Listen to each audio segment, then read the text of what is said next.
Kita balik lagi di Generasi Mecin. Kali ini saya sudah bersama seorang dokter dan juga YouTuber juga ya. Terkenal pokoknya dokter ini. Ada Dokter Cindy Kurnia. Assalamualaikum Dokter Cindy. Waalaikumsalam Mas Patra, apa kabar? Ini saya mau sehat? Kenal Aidin dulu, sehat. Kenal Aidin dulu. Aidin Pak izin. Sama-sama Mas Air Batin.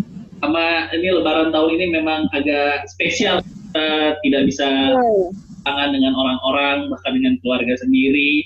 Nah kalau betul. Dokter Cindy, Ramadan tahun ini gimana Ramadan? Masih praktek ya berarti ya? Kalau praktek masih ya? Kalau untuk yang praktek, karena saya terakhir masih ada baby ini, jadi saya tidak diperkenankan karena kan masih ada baby di rumah. Jadi terakhir masih dipolis sih sebulan yang lalu, tapi saat ini saya lebih ke edukasi di YouTube tentang kesehatan. Termasuk yang COVID ini saya edukasi lewat YouTube. Dibincar gitu. Ini baru nih konten YouTube yang bagus. Masya Allah. Terus, Ibu aja Mas. Nggak ini ya, nggak main-main apa namanya squishy nggak ya Bu? Nggak ya Bu?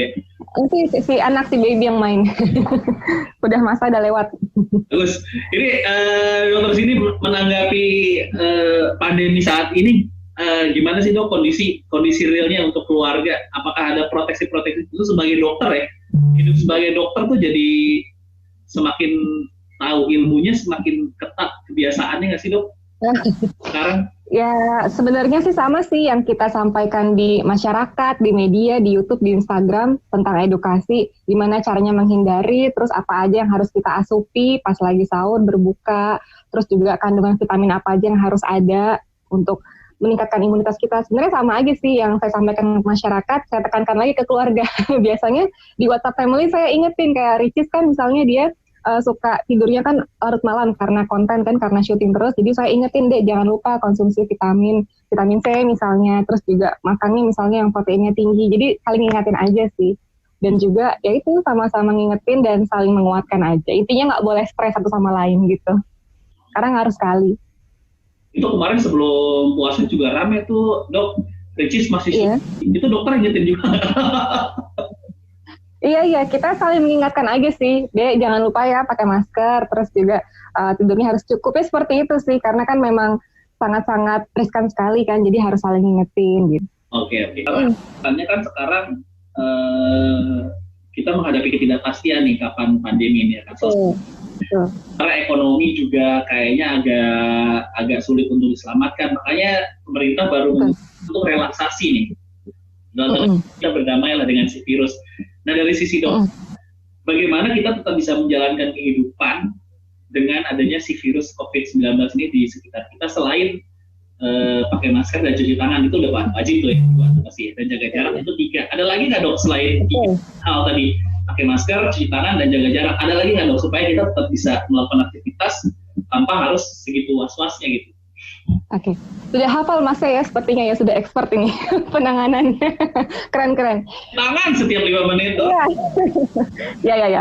Jadi sebenarnya terlepas dari wabah COVID ataupun enggak, itu sudah membawa kita kayak membimbing kita sebagai masyarakat semuanya untuk hidupnya lebih sehat lagi, hidupnya lebih bersih lagi. Sebenarnya ada atau enggaknya COVID, ada penyakit-penyakit lain juga yang berkaitan dengan kebersihan, seperti kayak tipes.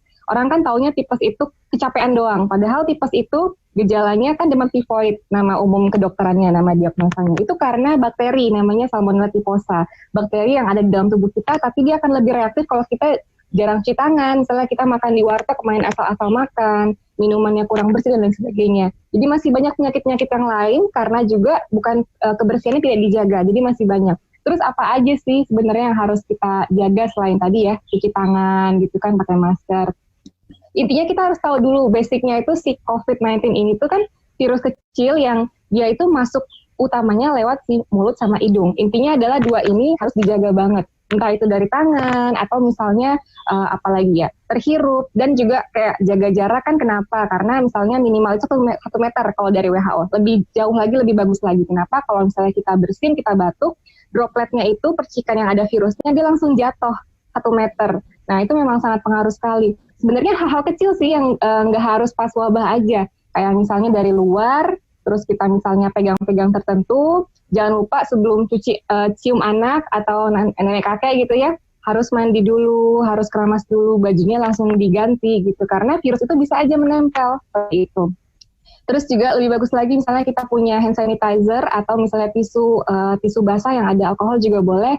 Hal kecil sih, misalnya kita ke toilet umum atau kita ke ATM, itu kan paling sering nih, orang misalnya langsung pencet ATM aja kan, itu boleh kita lapisin dulu misalnya pakai tisu basah, lebih ke pencegahannya harus ekstra. Atau boleh ya tisu basah atau misalnya disemprot dari jauh gitu untuk alkoholnya.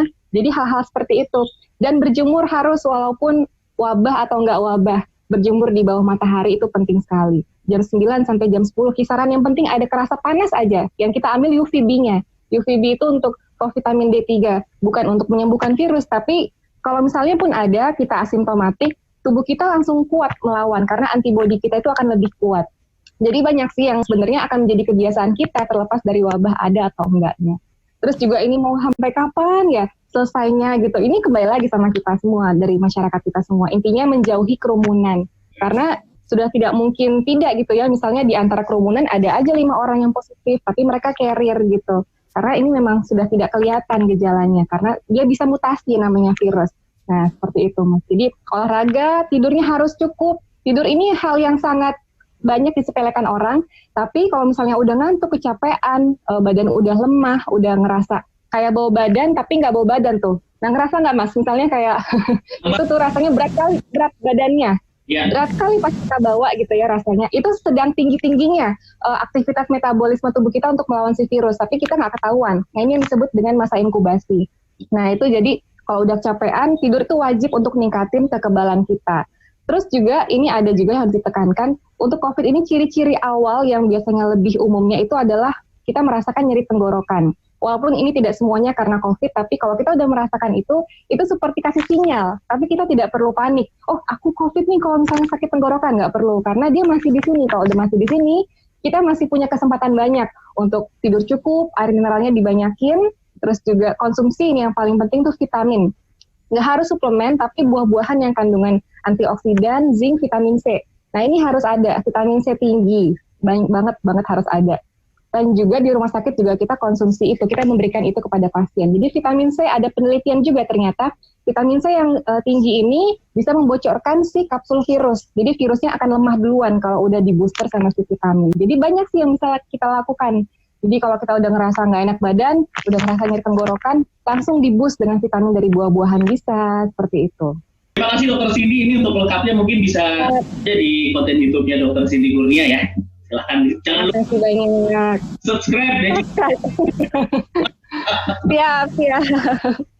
Terima kasih banyak Mas. Iya, sama-sama. Assalamualaikum. Bisa jangan kemana-mana, kita break dulu sebentar, tapi generasi Mecin.